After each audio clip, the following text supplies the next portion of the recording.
Hi friends, welcome to my channel. నేను మీ పద్మజ. ఎలా ఉన్నారండి? అంతా బాగున్నారా?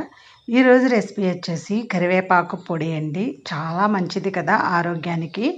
జుట్టు పెరుగుదలకు కానీ, కొలెస్ట్రాల్ ఉంటే కరగడానికి కానీ, కంటి చూపుకి కూడా చాలా మంచిదండి. ఇది రైస్లో, ఇడ్లీ దేంట్లో అయినా సరే తినడానికి చాలా బాగుంటుంది. పైగా ఆరోగ్యానికి ఆరోగ్యం అండి. అందుకని చెప్పి రోజు ఒక స్పూను అన్నంలో వేసుకొని తింటే చాలా మంచిదండి కరివేపాకు పొడి అనేది. ఇందులో చాలా పోషకాలు ఉంటాయి కదా. ఇది నేను ఎలా చేసానో మీరు చూడాలంటే మన ఛానల్ సబ్స్క్రైబ్ చేసుకోండి. నచ్చితే లైక్ ఇవ్వండి. ఎవరికైనా ఉపయోగపడితే షేర్ చేయండి ఫ్రెండ్స్. ఇంకా వీడియోలోకి వెళ్ళిపోదాము. కరివేపాకు ఇలా రొబ్బ తీసుకొచ్చారండి, రొబ్బలుగా తీసుకొచ్చారు. ఈ రొబ్బలతో ఉంటున్నప్పుడే నీటిలో వేసి బాగా కడిగేసానండి. ఆకులుగా కాకుండా ఇలా రెబ్బలుగా ఉన్నప్పుడే కడిగేసి మనం పక్కన పెడితే నీళ్లు బాగా వాడి ఫ్రెష్గా ఉంటుంది. ఆకు త్వరగా కూడా నీరంతా వాడిపోతుందండి. ఇలా మనం నీట్గా తీసేసుకోవడానికి ఉంటుంది.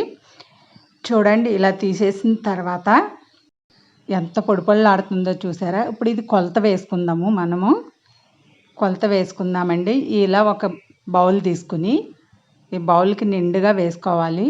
ఈ విధంగా వేసుకుని కొలుసుకోవాలండి. ఈ బౌల్తో 2 బౌళ్ళు అయ్యాయి అన్నమాట. కరివేపాకు అంతా కలిపి 2 బౌల్ అయ్యింది. కరివేపాకు ఎంత పొడిపొడిలాడితే అంత బాగుంటుందండి పౌడరు. ఇలా ఒక కొలతగా తీసుకుంటే మనకి ఈజీగా అవుతుందండి పౌడర్ అనేది. కరివేపాకు పౌడరు ఆరోగ్యానికి చాలా మంచిది కదా. ఇలా 2 కప్పులకి ఎండుమిర్చి ఇలా 3/4 కప్పు తీసుకోవాలి. అంటే ఎండుమిర్చి కారంగా ఉంటే కొంచెం తగ్గించుకోండి. అదే కొన్ని కారం తక్కువ ఉంటాయి, కొన్ని ఎక్కువనే వేసుకోవచ్చు. ఇలా 3/4 కప్పు తీసుకున్నాను నేను. ఇలా తీసుకున్న తర్వాత స్టవ్ వెలిగించి కళాయి పెట్టుకొని 1 స్పూన్ ఆయిల్ వేసానండి. ఆయిల్ వేసి 1/4 కప్పు శనగపప్పు వేసాను. అలాగే ఒక 2 స్పూన్లు మినపప్పు వేసాను. ఒక 2 స్పూన్లు జీలకర్ర వేసి ఫ్రై చేసుకోవాలి. దోరగా ఫ్రై చేయాలి అండి. ఇవి కొంచెం ఫ్రై అయ్యేసరికి ఇందులో మళ్ళీ ధనియాలు అనేది వేసుకోవాలి. ఇవి కూడా 1/4 కప్పు ధనియాలు వేసాను. వేసి ఇవి కూడా బాగా ఫ్రై చేసుకోవాలి. ఇవి ఫ్రై అయ్యేటప్పటికి మళ్ళీ ఇందులో మనం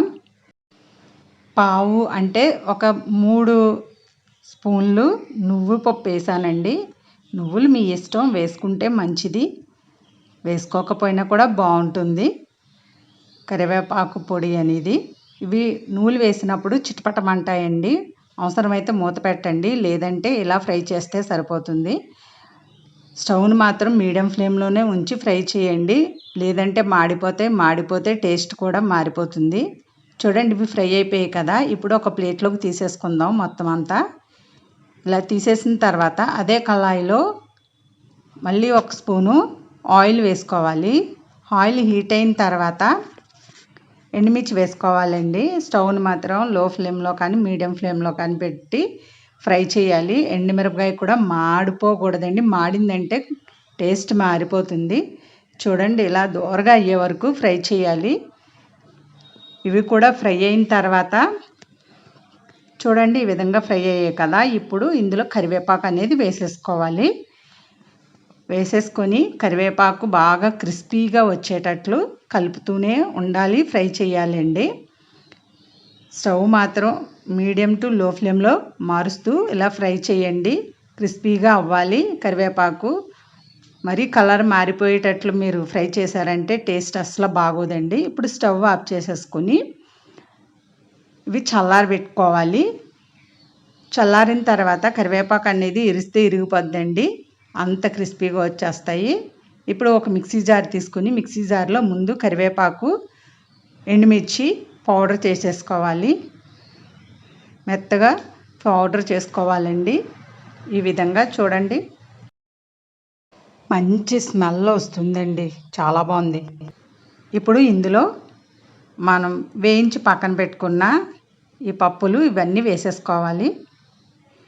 వేసుకుని కొంచెం పప్పులు ఎక్కువగానే వేసానండి, ఎందుకంటే తినేటప్పుడు తగులుతూ ఉంటే బాగుంటుందని చెప్పి. చింతపండు ఒక చిన్న నిమ్మకాయ సైజ్ అంతా వేసుకోవాలి. చింతపండు కంపల్సరీ వేసుకోవాలండి కొంచెము. ఇది చిన్న చిన్న పీసులుగా ఇలా తీసేసి విడదీసేసి వేసేసుకుందాము. ఇలా వేసిన తర్వాత రుచికి తగినంత సాల్ట్ కానీ కల్లుప్పు కానీ వేసుకోవచ్చు. వేసుకొని మూత పెట్టి మెత్తగా గ్రైండ్ చేసుకోవాలండి. చూడండి, ఇప్పుడు ఒకసారి పైకి కిందకి ఇలా కలిపేసుకోవాలి. కలిపేసిన తర్వాత మళ్ళీ ఒకసారి గ్రైండ్ చేసుకోవాలి.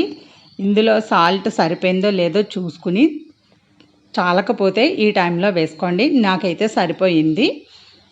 ఇంకొకసారి గ్రైండ్ చేసుకోవాలి.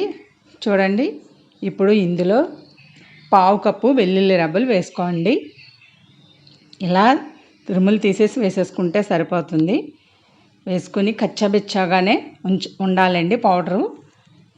వెల్లుల్లి రబ్బలు కచ్చాబిచ్చా ఉండాలి, మరి మెత్తగా ఉండాల్సిన అవసరం లేదు. చూడండి, మనకి కరివేపాకు పొడి అనేది రెడీ అయిపోయింది. చూసారా, మంచి స్మెల్ వస్తుంది. అలాగే టేస్ట్ కూడా చాలా బాగుందండి. కొంచెం నెయ్యి వేసుకుని తింటే నిజంగా చాలా బాగుందండి.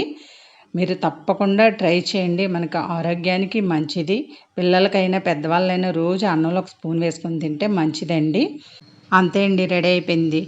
వీడియో నచ్చితే లైక్ ఇవ్వండి. ఎవరికన్నా ఉపయోగపడితే షేర్ చేయండి. ముఖ్యంగా మన ఛానల్ సబ్స్క్రైబ్ చేసుకోవడం మర్చిపోకండి. Thanks for watching.